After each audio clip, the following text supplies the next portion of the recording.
Okay, our next team is the Guinea Ziama team. It's a team of 3 Chevening alumni from Guinea.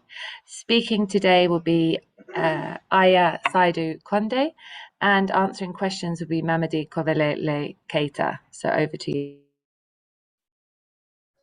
Thank you very much. Thank you all. My name is Iya, and I'm happy to represent the Guinean Ziama team here. Next slide, please. So, fast forward, for those who don't know Guinea, Guinea is a West African country with an estimated population of 13.13 million and known for its bauxite as the second world reserve. Well, alongside this gigantic mineral reserve image, we also have a very huge problem of plastic waste management. And according to the Ministry of Environment, almost 1 kilogram of plastic bags are produced per day and per person. You can imagine that. And the worst of it is less than 20% of these plastic bags are reusable. And people have, the population have resulted in using alternative measures to get rid of these plastic bags.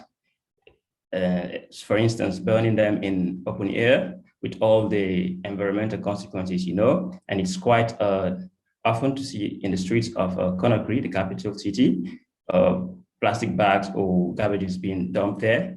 In 2017, just as an example, there was what I would call a garbage slide, which killed at least 8 people in the city center. So amidst also the dearth of information and studies have shown that in 2019, the first cause of death was infectious was low respiratory infections, and the fourth one was diarrhea diseases, and air pollution being identified as the second risk factor. Clearly, there's a problem, and this is what we are about to address. Next slide, please. So our solution lies in 2 phases. The first one is advocating for a legislation on the use of plastic bags. Guinea is among the rare West African or Sub-Saharan African countries that have not yet adopted any legislation on the use of plastic bags. And to achieve this, we'll be lobbying at not only at the decision-making level, but mainly at community-based level to especially gain community engagement. And the second leg of our program would be developing a behavior.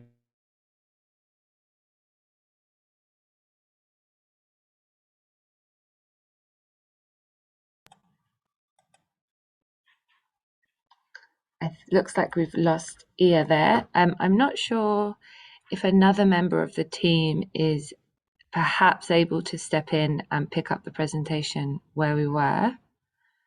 Oh, is that you back? Hi. You're on mute, but I paused the clock, so you've got 2 minutes, 20 seconds left, and we lost you just when you were beginning to introduce the second action point, so the developer behavior part. So if you just want to pick up from there. Thanks. Yeah, so I was saying the second leg of our program is developing a behavior change model, which is trying to turn challenges to opportunity. That is, the incentive that will be generated from this recycling process, turning them to what we call community health insurance projects. This would be absolutely in partnership with local health facilities, making sure that the benefit we generate from this recycling process to make people subscribe to community health program, because Guinea, less than 30% of the population has access to public health facilities. Next slide, please. So our stages of implementation, basically, as I said, there is a dearth of information. So we'll start with generating evidence, scientific evidence, to inform not only decision makers, but increase more awareness among the public. And the second phase will be drafting this policy or behavior change model that I've discussed on, and communicating through social media and traditional channels such as radio and others. This will also help us gain more community engagement. Furthermore, we'll highlight the environmental consequences as well as the health and agricultural consequences of this mismanagement of plastic bags. And finally, we'll do more advocacy at higher level through 1 minute remaining, such as thank you, regular cleaning days with the help of international organizations and governments. Next slide, please. The impact of our program or project is obviously enormous. It will help us build a better life for our communities, clean environment, create more opportunities, especially in the plastic or waste management sector. And above all, it will help promote a special perception of plastic bags in the Guinean community that is transforming this challenge of waste management to opportunity. Next slide, please. Thank you.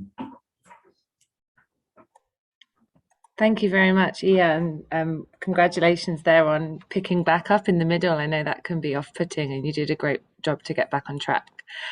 We have a question from our judge. Sasha, over to you. Thank you, Iya. Thank you for your team, for just for this proposal. I've been listening carefully, and I can clearly see that you propose to advocate for the legislation on the use of plastic. I can see that you're proposing awareness raising, that you propose, just to have those days and lobbying. But could you maybe just explain briefly, just what exactly, just do you propose with regards to the policy? Just what policy measures would you propose, just to deal with this problem? Because we've seen, just a number of examples in the country where there is right now the complete ban of use of plastic bags in the supermarket and the markets. Just maybe, just if you could just a little bit highlight, just what exact policy proposal are you, just targeting, and what is the novelty of those policy proposals? Thank you. Thank you very much. And as I said, over 40 countries in sub-Saharan Africa have adopted legislations with regarding plastic bag management. But from successful models, when I look at Kenya, Uganda, and Rwanda, you see that they have like different models and different reasons why some have succeeded and some have not. So in the case of Guinea, what we are suggesting is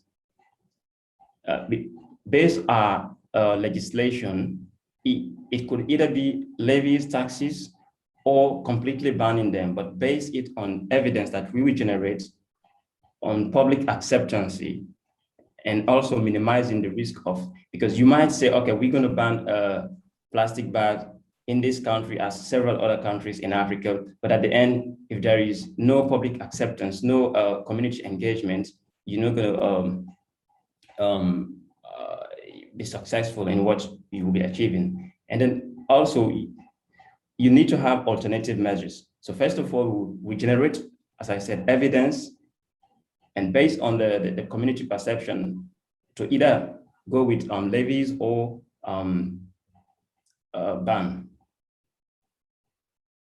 Hope I answered your question. Thanks very much. Yeah, if there are any follow-up questions, do pop those in the chat box, both to the judges and the audience as well.